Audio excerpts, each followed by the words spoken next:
My name is Amy Snyder, and I'm 27 years old. I reside with my father and mother. Our family has always stuck together as a trio since my early years. Growing up, I've always admired my dad. He's the epitome of hard work, running his own bustling business. Though his schedule keeps him away from home most of the time, whenever he finds a moment, he dedicates it to me.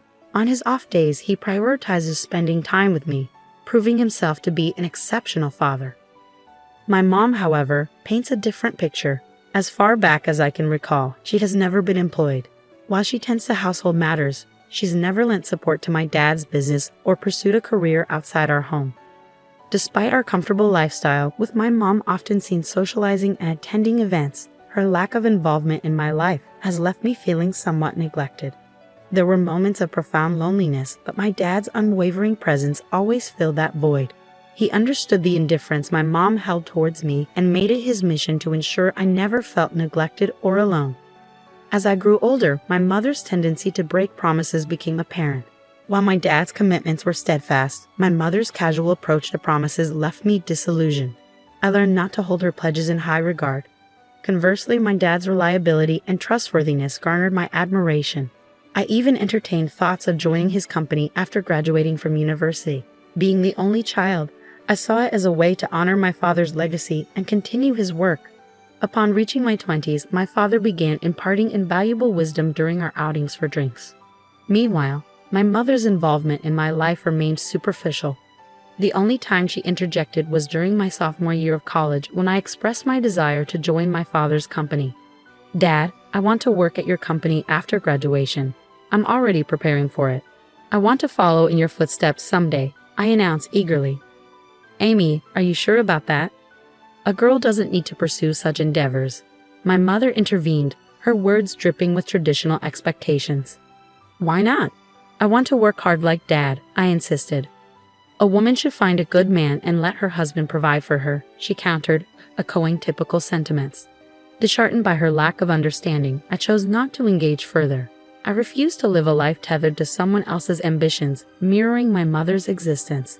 I had always aspired to become an independent woman, determined to navigate through my college years on my own terms.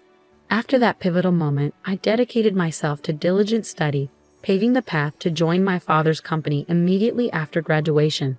Though my mother remained unconvinced, it seemed she eventually resigned herself to my decision. "If you choose to live this way, so be it. But remember, you'll bear the consequences of not heeding your mother's advice," she remarked resignedly. "If you're willing to accept that, then do as you please." So I followed her directive by stepping into my father's company, inadvertently widening the chasm between my mother and me. Conversely, my bond with my father deepened as we spent more time together. Reflecting on it now, I realized my mother wasn't pleased with the turn of events. Upon joining my father's company, he invested considerable effort in my training, which, unbeknownst to me, was driven by his declining health. It took him nearly half a year to acquaint me with the intricacies of the job before he collapsed at our workplace, swiftly whisked away to the hospital. Over the next 5 years, he valiantly battled his illness. "Emmy, how's the company faring without your dad?" my mother inquired, her concern veiled by skepticism. "It's challenging, but everyone's rallying behind me. Dad entrusted me with everything I need," I replied confidently. "Well, as long as that's the case, just ensure you don't leave the company to ruin as the second generation," she cautioned, her words tinged with apprehension. "You lack any genuine interest or affection for the company. You're merely preoccupied with others' perceptions," I retorted, disheartened by her lack of faith. During my father's illness, our disagreements were frequent. Despite his weakening state, he made sporadic visits to the company, emphasizing its significance. "These employees in this company are invaluable treasures to me, but I must relinquish my hold on them," he confessed, his voice laced with emotion. "Amy, I've witnessed your dedication over the years. I trust you to safeguard this place and everyone here. I don't know if I can emulate you, Dad, but I'll strive to uphold your legacy," I pledged solemnly. From that day forth, the mantle of leadership was bestowed upon me. With my father mostly confined to the hospital, my days were consumed with the company's affairs, leaving little time for homecomings. I prioritized visiting him regularly, carving out time amidst my busy schedule. My mother, on the other hand, fulfilled only the basic duties, such as delivering changes of clothes to him. Even that seemed to inconvenience her. I couldn't help but wonder about her feelings towards my father. Did she lack any sense of gratitude or compassion for his illness? The thought left me feeling sorry for him, recalling the sacrifices he made for me during my childhood, a time when my mother's affection remained elusive. Despite my exhaustion, I made a concerted effort to visit him as often as possible, a routine that persisted for about a year until he peacefully passed away in his sleep. Amidst the whirlwind of tasks that followed, I barely had a moment to grieve. My mother, oblivious to my emotional turmoil, expected me to handle everything from funeral arrangements to hospital paperwork. Realistically, I knew I couldn't rely on my mother, who had never ventured beyond the confines of our home. So I silently assumed responsibility for the myriad tasks. The day after the funeral, my mother broached the subject. "Amy, now that the funeral's over, you've settled down, haven't you?" she inquired. With a heavy heart, I accepted the reality of the situation. "Please leave this house. I've just inherited 200 million yen, so I have no use for you anymore." "Thank you," she declared, as though it were a mere formality. Her words stung, but I had anticipated them.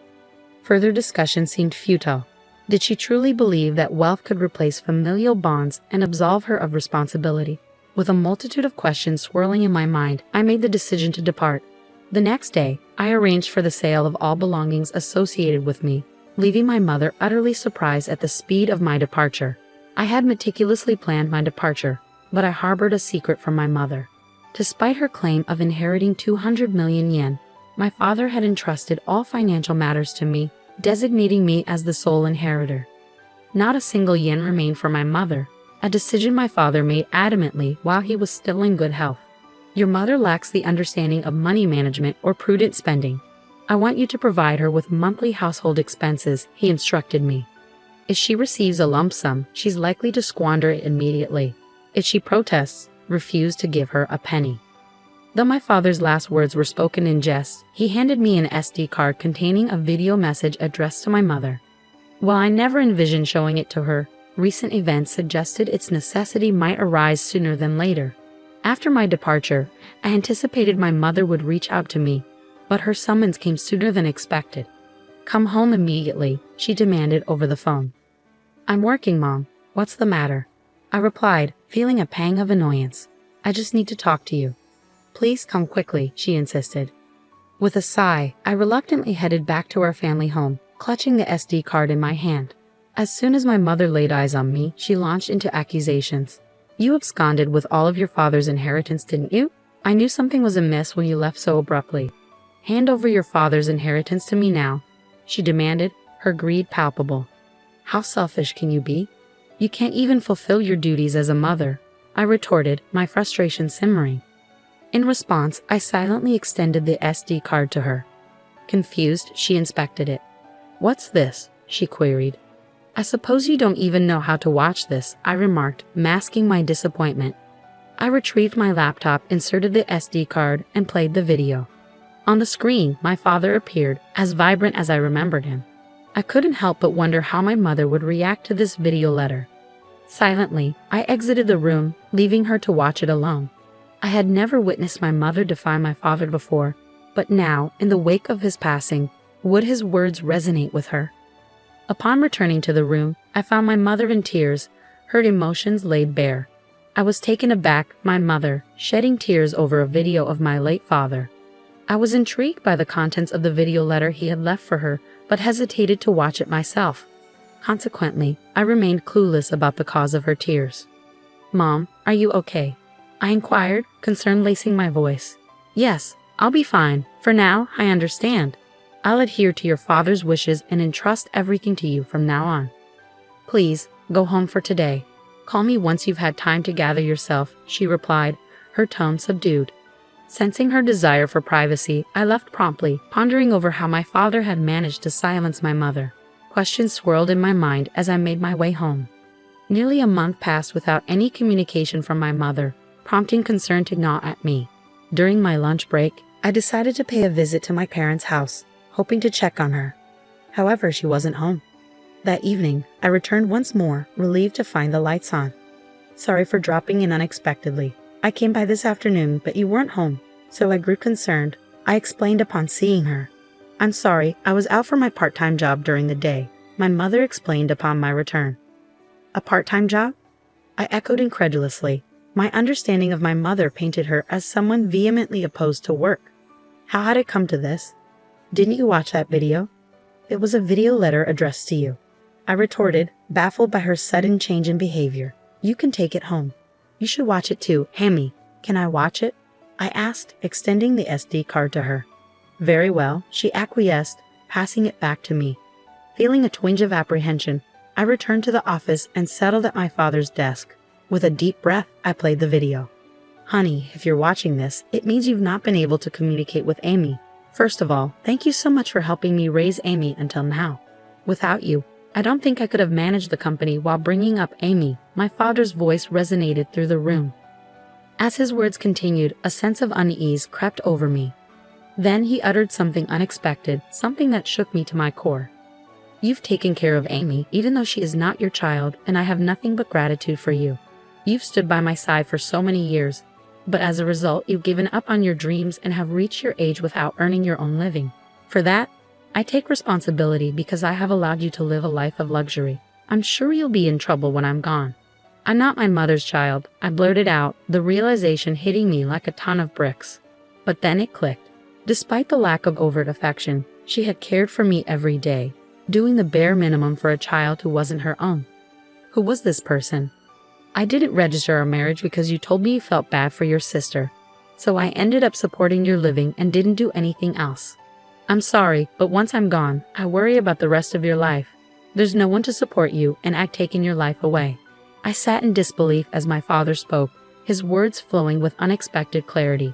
It was all news to me, his concerns, his regrets, his hopes for our future. Throughout the night, I grappled with the weight of his revelations before confronting my mother the following day. Mom, I watched the video from Dad yesterday. You know it all now, I began, my voice tinged with a mixture of confusion and realization. I raised you because I was asked to. That's all, she confessed, her tone heavy with the weight of untold truths. What happened to my biological mother? I pressed, seeking clarity amidst the swirling chaos of newfound information. You were the child of my sister and your father, she explained somberly. My sister died right after giving birth to you, and I promised your distressed father that I would help raise Amy. I would become your mother. With her revelation, everything fell into place, even the parts I had previously only imagined. I learned of my mother's sacrifice, how she had set aside her own dreams to fulfill her promise to my father. I recalled how my mother used to work in a diner, her vibrant spirit and dedication palpable. Her dream had been to own her own diner, yet when she chose to become my mother, she shelved that dream. However, inspired by my father's words and prompted by the memory of her deferred dream, my mother made a decision. She resolved to reclaim that dream, embarking on a journey to pursue it once more. Currently, she is undergoing training as a part-timer, determined to turn her dream of owning a diner into reality. I should have done this earlier. Working is fun and suits me. I had no idea, so it's my fault you didn't work. I'm really sorry for not knowing anything, my mother admitted, her tone filled with regret. It's not your fault, Amy. I made the decision myself. But I'm not good with children, so I couldn't handle you well. I'm the one who caused you trouble, she continued, taking responsibility for her actions. As we conversed, I realized it was the first time we had such an open dialogue. At this stage in my life, I finally felt like I had come to understand my mother a bit better. Our conversations became more frequent, leading us to a decision: to use the money left by my father to fund the opening of her shop. Once she started working, my mother became somewhat more humble. She hesitated when the topic of funds for the shop came up, a behavior that would have been unimaginable not too long ago. While maintaining my regular job, I also assisted with the opening of her diner. This brought me into frequent contact with my mother, fostering a newfound relationship between us. Regarding living expenses, she insisted on managing them with her own income, refusing to accept help from my father's inheritance, promising that you'll tell me if you're struggling. After all, Dad trusted me to take care of you, I urged her. I'll be fine living on my own. It doesn't cost that much, but in terms of my diner's expenses, she trailed off, her determination evident. I'll be relying on you. Of course, I'm looking forward to it too, so do your best, my mother encouraged, her eyes filled with hope and anticipation. After many years, we finally became a real family, and now we are living harmoniously. She isn't my birth mother, and perhaps it was just the right time for me to learn this truth. Your diner is finally going to open tomorrow. Your dream is coming true, I remarked, filled with pride as I watched her dedication. Seeing you work so hard at that company reminded me of my own dreams when I was younger. I believe that's why I've made it this far. It's all thanks to you and your father. Thank you so much, Mom. I expressed my gratitude, feeling a deep sense of appreciation. Promise me to always be my mom, Amy, she implored, her voice filled with sincerity. From now on, let's get along even better than before. After all, we only have each other, I replied, feeling a newfound sense of closeness. Upon my father's death, the truth was revealed, and I accepted the reality of our situation. Deciding to live on with just my mother and me, I contemplated moving back to my hometown and living together with her again. I don't cook, so my mother is concerned about my poor diet and is supportive of me coming back, I explained, feeling touched by her care. My father would probably be surprised that we're getting along so well. His house, company, and inheritance that he left behind. I'll protect them at all costs while continuing to get along with my mother in order to become a real family. I vowed, determined to honor my father's legacy. We visited the graves of my father and my biological mother, my mother's older sister, to give our daily life updates. After going through the process of adoption, I finally became registered as my mother's daughter, forging a bond that transcended bloodlines.